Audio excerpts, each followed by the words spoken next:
towards the end, itong si La Palma at itong si Pons, they were able to string up some points kaya umabot din ng 17 yung score nila.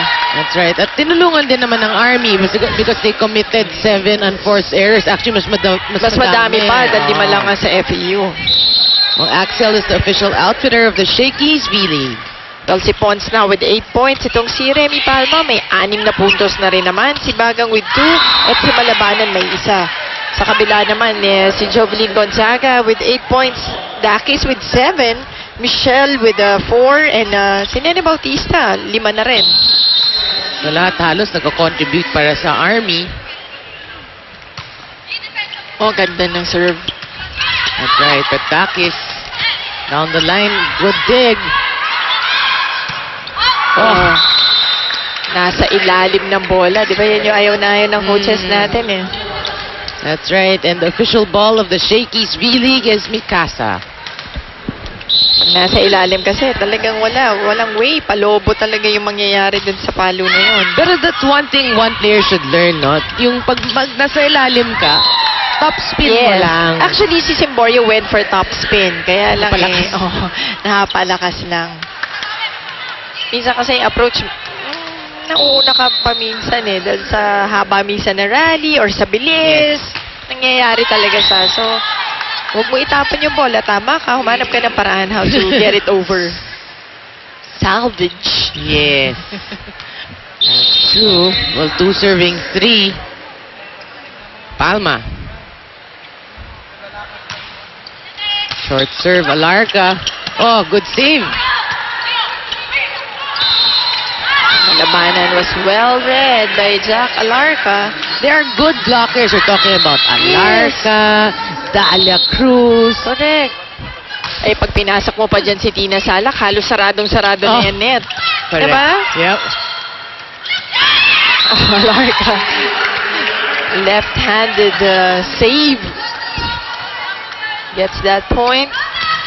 Yan ang gulang, eh, no? Oh. Well, Rexona anti-perspirant deodorant. It won't let you down. Malala mo ulit si Ann. Oo. Ang sarap nga niya. She's been posting pictures on FB. Oh. Huwag kang mag-alala. Pagdating niya para trabahuin na rin. Well, Miss Q there para kay Ers Iratay. Simborio on the line. Ito rin si Simborio. Packs in a lot of spunk. Alam mo yan, yung parang ano rin siya eh.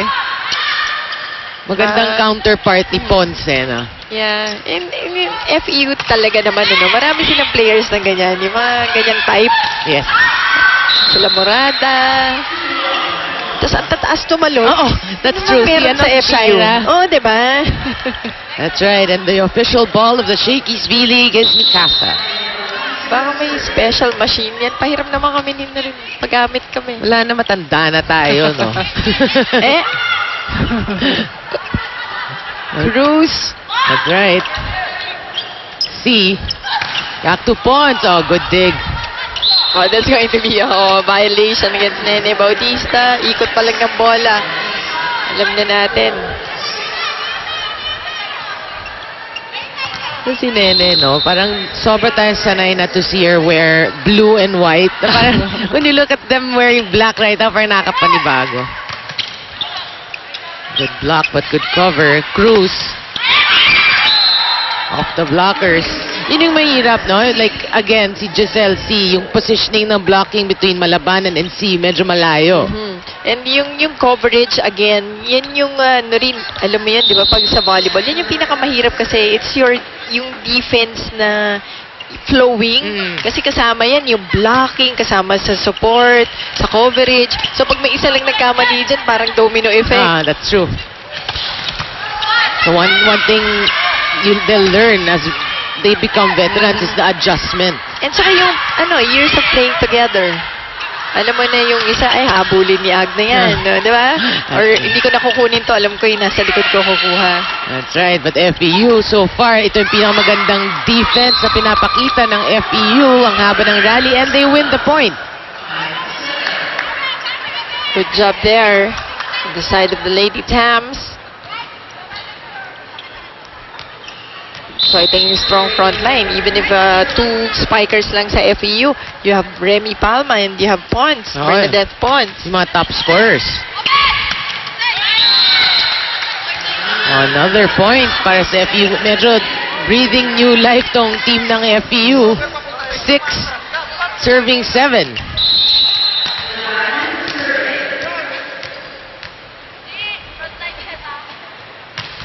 Good serve. Kakis. Iratay to Sabas. Oh, that's the coverage you were talking about.